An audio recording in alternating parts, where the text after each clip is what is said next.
Hi everybody, my name is Jessica Holyfield. I'm a professional dancer, professional dance choreographer, and dance educator based out of the southeast of the United States. And we're going to be taking a look at the first episode of season 6 of Street Dance China, but this is part 2. So it's going to be, some of these videos are either going to be the auditions or they're going to be battles that take place from the first episode. If you are interested in wanting to look at a full episode reaction of me, I have that on Patreon for you to use. But I will say before you watch, I have been watching the full episode, so I do understand more context with what I'm looking at, way more so than if I was just looking at the excerpts on YouTube. So I wanted to let you know that I am trying to get better at that as I get the information. So without further ado, let's check it out. Come on.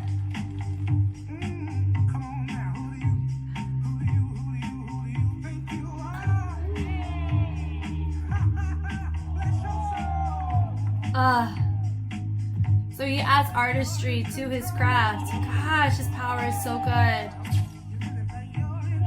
Ooh.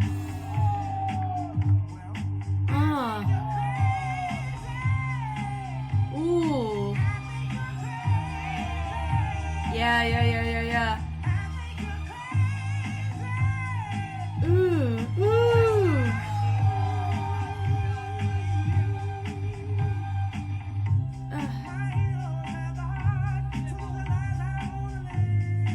Oh.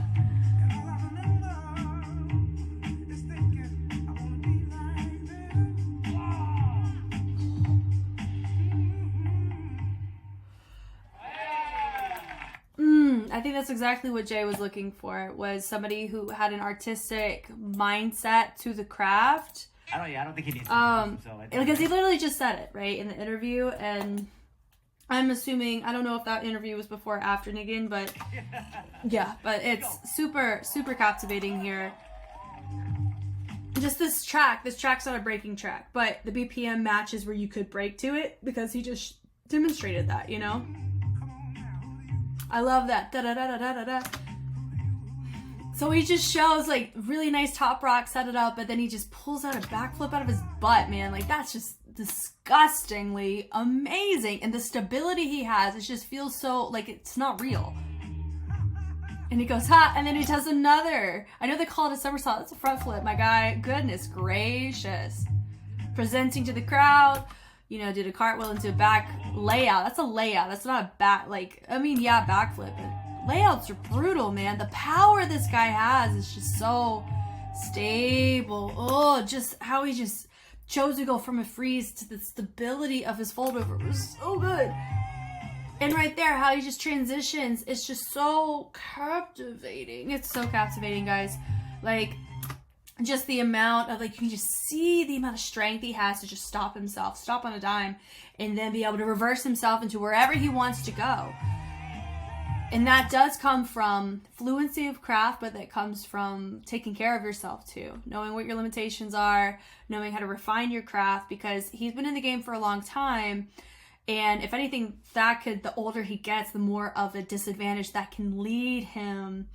Because if you don't take care of yourself, that can really come back to bite you. Just like what we saw from Lee Rock, like he had an injury, right? And that ended up costing him that season, right? So I think like knowing how to take care of yourself, especially if you're known for more on the dangerous side, more intense tricks, that's definitely something that you have to factor in here, right? Head spins are gorgeous.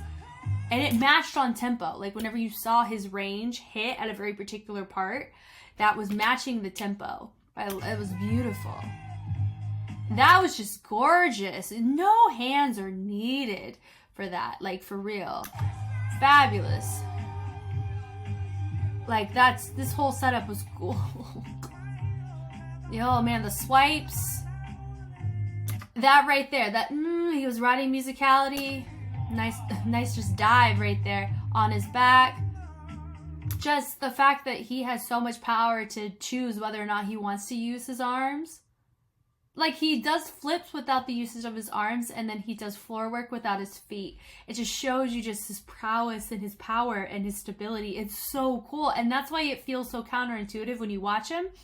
Because of what I said, normally when you see people do swipes, you see people do floor work, you see them use their feet to help with stability and balance, but he's like, who needs feet? And then when he does a backflip, he never really uses his hands. I mean, cartwheel to prep, but he does like a back layout like it's nothing, but the front flip and the back flips, like it's so captivating because he's showing his maturity within the craft, showing his strength, and just the level of stability this man has is so second to none. There really is.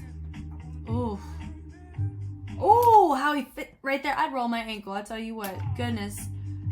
That roll through, and he finishes. Ooh, and then he just goes and he rolls through. That was gorgeous. That was gorgeous. I think Neguin is, I mean, of course, he's a legend, so having him on your team would be a great asset because of his experience and multiple battle contexts, as well as he's been around the block, so that can help with being able to you can learn and glean a lot from his experience. Not only that, he held his own and kind of low-key did what Jay was looking for, find musicality, artistry, and that's something that that's something that is a really good asset to have as well, because you want somebody who can be moldable into different genres or have their own artistic expression, because you can utilize that to your advantage to really enhance your group, to really showcase different sides.